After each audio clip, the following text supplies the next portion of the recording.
The movie is set in England, during the medieval ages.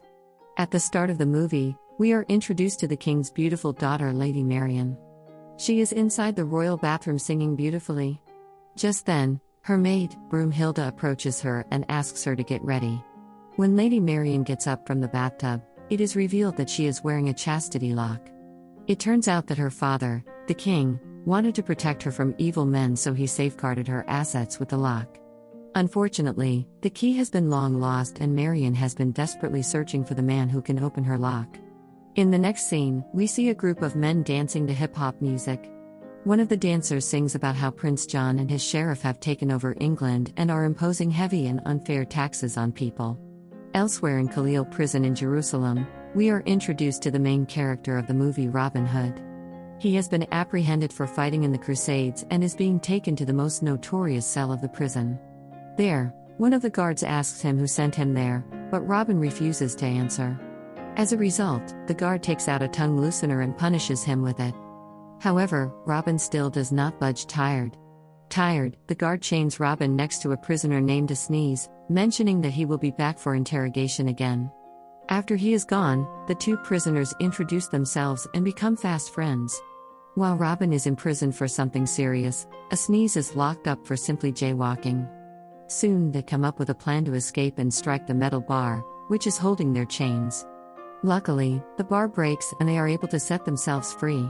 The duo then frees everyone inside the cell and collectively all of them escape through the ventilator. In the next scene, Robin and Sneeze are on the beach, where Robin expresses his gratitude towards Sneeze for helping him escape. As a sign of friendship, he promises to help him in any way possible. Hearing this, Sneeze takes out a picture from his pocket, which belongs to his son Achu. He then hands over the picture to Robin and requests him to look after his son who is in England. Surprised, Robin asks how Achu ended up in England, to which Sneeze replies that he's an exchange student. Being a man of his word, Robin promises to look after Achu and departs the place. However, instead of traveling on a boat like a normal person would, he swims all the way from Jerusalem to England. After reaching, he gets on a horse and proceeds towards his house. Surprisingly, on the way, he sees some soldiers beating an African boy. Robin quickly deduces that it's Achu, as there are no other Africans in the area. He rushes to save the boy and with his exemplary fighting skills, defeats all the soldiers single-handedly. After this, the two get on the horse and proceed to Robin's home, the Locksley Hall. Sadly, when they reach there, they find the house being towed away by a man. Enraged, Robin confronts the man and asks what's going on. The man simply hands him a scroll, and on reading it, Robin finds out that Prince John has confiscated his house for failing to pay taxes on time. Although Robin tries his best to claim that it was impossible for him to pay the taxes, as he was jailed in Jerusalem, the man doesn't listen and takes the house away. As Robin wanders the place dejected, he notices his blind servant Blinken. The two express their happiness at meeting each other after so long, but soon Robin is devastated when he finds out that his father has passed away. To make matters worse, Blinken mentions that even his mother, brothers, dog, cat and goldfish perished while he was away. As the two continue talking, Blinken takes out a pendant and hands it over to Robin, mentioning that it was his father's last gift for him.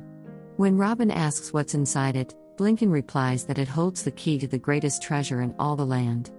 After a while, Robin introduces Achu and Blinken to each other.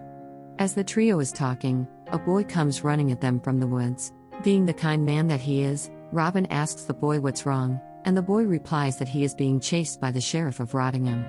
In no time, the sheriff arrives with his man and demands the boy back, but Robin refuses to hand him over. As a result, the two get into an altercation which ends with Robin humiliating the sheriff in front of everyone. Before he sends the group away, he vows to take revenge against Prince John. Later, the sheriff of Rottingham meets Prince John and reveals that Robin is coming after them.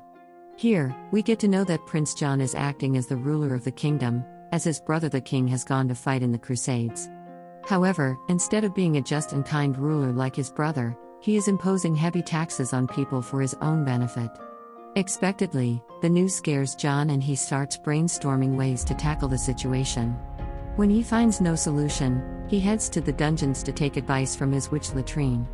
John briefs everything to his witch and asks her for a way to defeat Robin. Latrine agrees to help, but in return she asks John to assist her hook up with her crush, the sheriff. Although the prince is sure that the sheriff will never get close to the witch, he still agrees. Elsewhere, as Robin and his crew are traveling to the castle, they are stopped on a bridge by a giant named Little John. Robin demands to let them through, but Little John claims that they'll firstly have to pay the toll tax. When Robin refuses, the two get into a stick fight. Despite his small frame, Robin manages to defeat the giant and pushes him into the nearby river, which barely has any water. Surprisingly, as Little John does not know how to swim, he starts drowning in the puddle.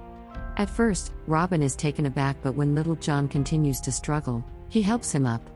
With this, he wins the giant's trust and makes him a part of the team. Before leaving, Little John calls his best friend Will, who happens to be a dagger expert. He can slice through anything midair, with his insane dagger techniques. After the introductions, the group of 5 starts their journey to Prince John's castle. Meanwhile, Prince John and the sheriff are having a party inside the castle. Soon, John's niece Lady Marian joins the duo and observes the celebrations.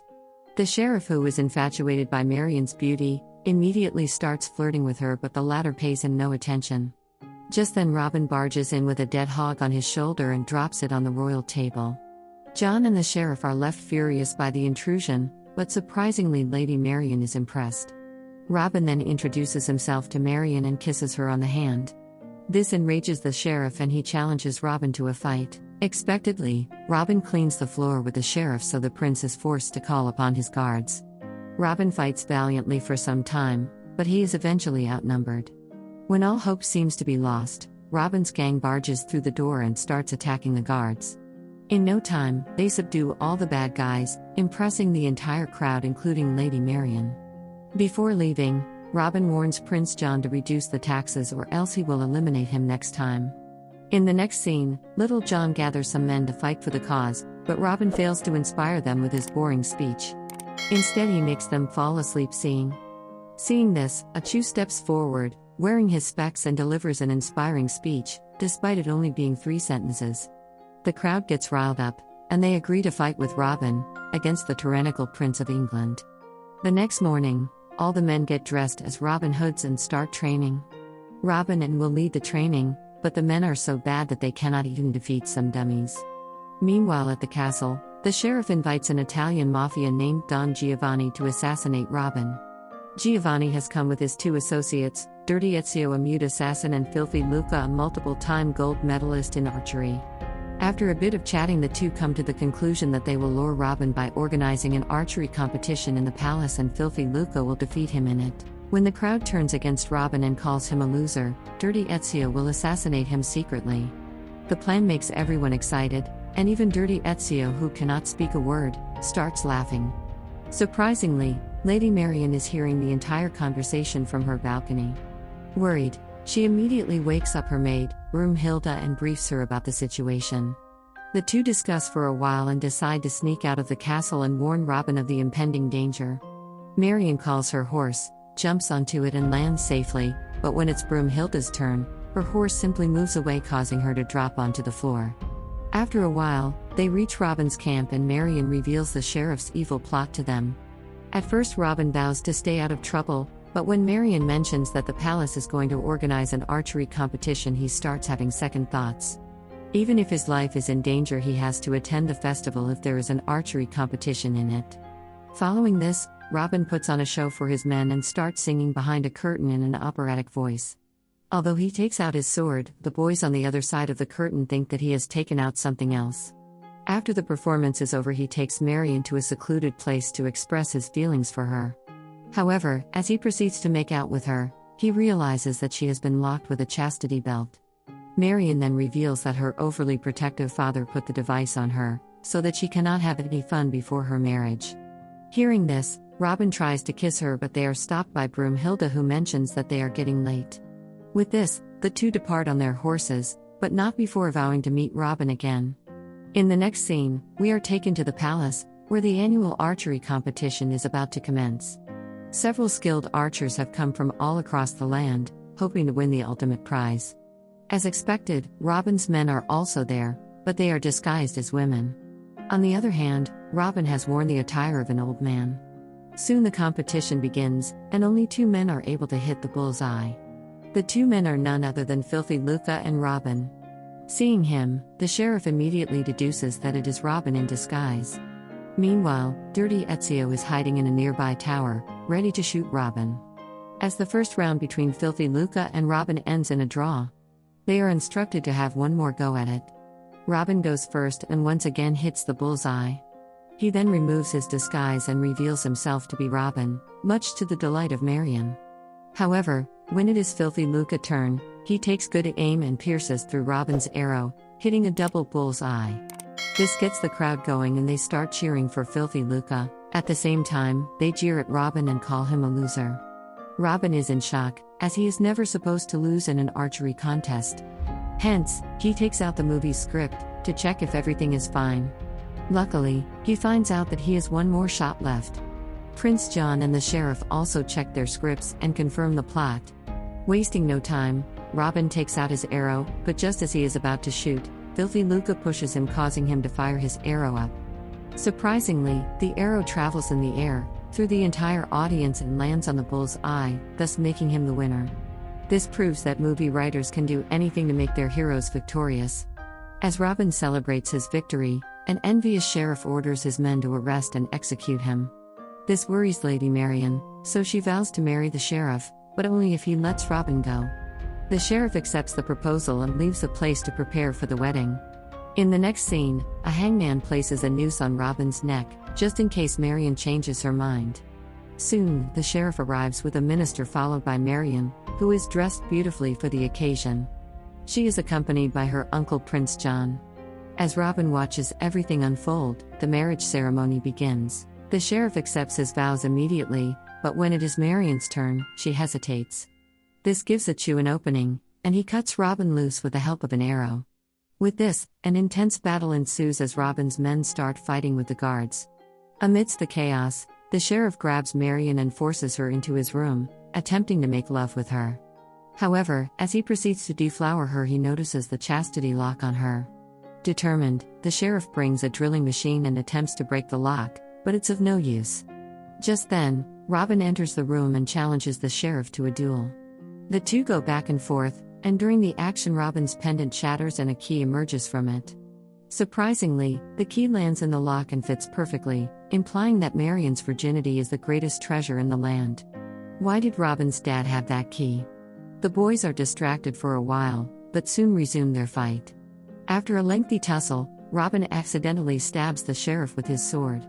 As the sheriff lies injured on the floor, Latrine approaches him and mentions that she has a pill which can save him from death. However, she will only provide him with it if he promises to marry her. With no options left, the sheriff agrees, and after being saved he is dragged away by Latrine. In the final scene of the movie, Robin and Marian get married in front of everyone. Just then, the king returns from his crusade and condemns his brother for being cruel and evil. He orders his men to lock John away and at the same time rewards Robin for his bravery and valor. The king also returns Robin's house back and lifts all the unfair taxes imposed on the people. The movie ends as Robin and Marian finally kissed each other. In the post-credit scene, as Robin tries to deflower Marian, he finds out that even with the key, the lock won't open. The movie ends as Robin calls for a locksmith. Fun fact: during the entire course of the movie, Prince John's face mold changes its location several times. Subscribe for more videos like this, turn on notifications and leave a like to help the channel out. Thank you for watching.